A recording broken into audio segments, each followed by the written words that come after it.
Second faisait partie de ces films que moi j'attendais depuis très longtemps en salle. C'est un film qui part, on pourrait dire, évidemment du fameux mythe de la seconde chance. C'est ce mythe-là que le film attaque, ce rêve américain-là. Et on voit bien que il va se servir de choses qui sont typiquement américaines. Et Seconde, c'est pour moi un peu la synthèse à la fois unique et extrêmement étrange et féconde, je trouve, entre d'un côté un autorisme fou à la Wells et de l'autre, on pourrait dire, des objets sortis de la pop culture et de la série télé américaine, en l'occurrence Twilight Zone, quoi. C'est vraiment ça pour moi. On est à la fois du côté de la soif du mal, et par moments même du côté, on pourrait presque dire, du procès, dans cette espèce de vision paranoïaque de l'Amérique, le noir et blanc extrêmement fort.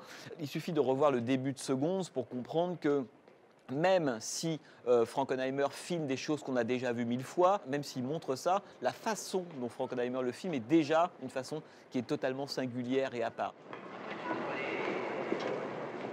Cette ouverture, par exemple, un homme traverse la Grand Central à New York, il va prendre un train et donc est suivi par un autre homme, ça peut être une ouverture de film noir. Cette séquence-là, dès le départ, elle installe une sorte de malaise, hein, de décalage. À aucun moment, on est mis dans la position qu'on voudrait avoir. C'était très à la mode dans les années 90, cette idée d'avoir une caméra embarquée avec un personnage. Fincher et d'autres l'ont beaucoup utilisé. Mr. Hamilton? Yes? On est vraiment dans un cinéma coup de poing, on dirait aujourd'hui. La mise en scène de Frankenheimer révèle une réalité inquiétante, on pourrait dire, qui n'était pas visible à l'œil nu. C'est ça la puissance, à mon avis, des grands cinéastes, des grands artistes, c'est qu'ils filment les mêmes choses que tout le monde, mais la façon dont ils les filment fait que ces choses-là semblent totalement nouvelles. C'est un cinéaste qui, à ce moment-là, on est en 66, prend le pouls d'une Amérique à la fois inquiète, post-guerre froide, pas satisfaite, on pourrait dire, de son mode de vie, de son modèle de consommation qui écrase tout. Une Amérique qui est donc schizophrène. Moi, je pense que la schizophrénie, c'est un des traits qui caractérise vraiment le cinéma américain des années 60.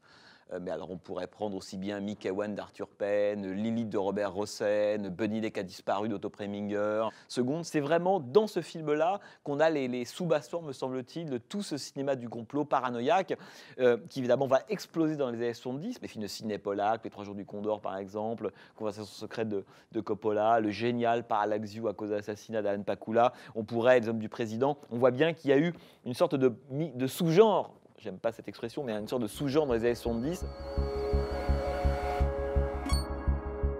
À l'époque, le film n'a pas marché. Il faut rappeler que Seconds a été plutôt un échec à la fois critique et public. Donc John Randolph, qui joue le rôle d'Hamilton, voilà, un homme un peu grisonnant, qui suinte, qui n'a pas un charisme phénoménal, l'homme ordinaire absolu.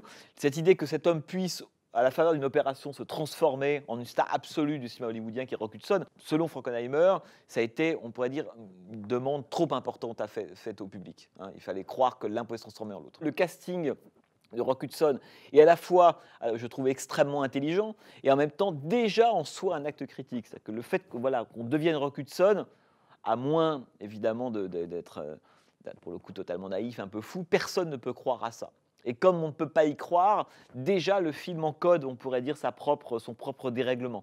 On sent qu'il ne pourra pas rester Rock Hudson longtemps parce que ça ne tient pas, tout simplement.